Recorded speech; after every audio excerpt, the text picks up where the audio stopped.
দেশের যে কোনো ডিস্ট্রিক্টে যাইতে আগে 2 দিন 3 দিনও লাগছে, এরকম ডিস্ট্রিক্ট ছিল। এখন কোনো ডিস্ট্রিক্টে 3 ঘন্টার উপরে লাগে না যাইতে। তাহলে শেখ হাসিনা খারাপ হয়ে ভালো করছে বেশি, খারাপ হইতে পারে। 10 টাকা ভালো করলে এটা খারাপ হইতেই পারে। যোগাযোগ ব্যবস্থা খুব ভালো করছিল। কোন দেশে কোনো ফেরি কোনো নেই, সব দেশে যোগাযোগ ব্যবস্থা, রাস্তা ব্রিজ কালভার্ট কইরা উন্নত দেশ। যে জায়গার দাম ছিল 10,000 টাকাটা, সেই জায়গায় এখন ওই 5 লাখ টাকাটা।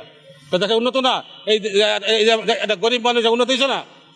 10,000 টাকার জায়গা 5 লাখ টাকা বাঁচতেছে, এটা উন্নত না? গুলি সরকার প্রধান কোনোদিন এই করে না।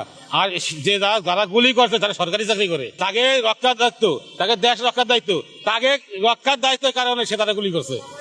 তাকে অর্ডার এসে ওই সময় কি অর্ডার এসে অপেক্ষা ছিল না। আমার জীবন বাঁচাই দিলে আমার যেভাবে আমি জীবন বাঁচানোর দিকে আমি চেষ্টা করবো, কিন্তু কেউ অপেক্ষায় কেউ থাকে না। আমরা মনে করছিলাম যে শেখ হাসিনা পতন হইলো মানে দেশটা মোটামুটি সবাই সচল হবে, ভালো থাকবো, ভালো এই ধরনের কোনো প্রমাণ পাইনি এখনো।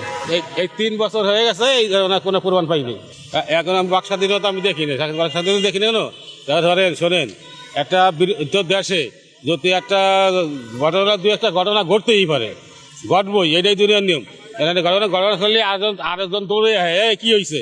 আর এখন বর্তমানে একটা ঘটনা ঘটলি কেউ আগেও পারে না, সবাই পিছিয়ে জায়গা ওখানে যা দরকার নেই, বুঝছেন? মান ইজ্জত মানে আপনার যেটা ইজ্জত, আমার যেটা ইজ্জত, এই খোলা মানে গেছে কোনো ইজ্জত মান সম্মান কেউ প্রতিটা এলাকার অবস্থা, কোনো ইজ্জত সম্মান কেউ নাই। বর্তমান যে দেশ চালাইতেছে এটা দেশ চালাও না, আওয়ামী লীগ সরকার আমলের দেশটা সুন্দর চলছে।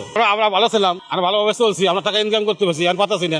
আমরা জনগণ, সাধারণ জনগণ, আমরা এইটাই চাবো যে আমার সব ভালো থাকুন, এইটাই আমরা দেখবো। আমাদের সময় ভালো চলুন, ভালোভাবে খাবো, এইটাই আমরা দেখবো। আমরা কি দেশ চালালে সেটাই দেখবো না।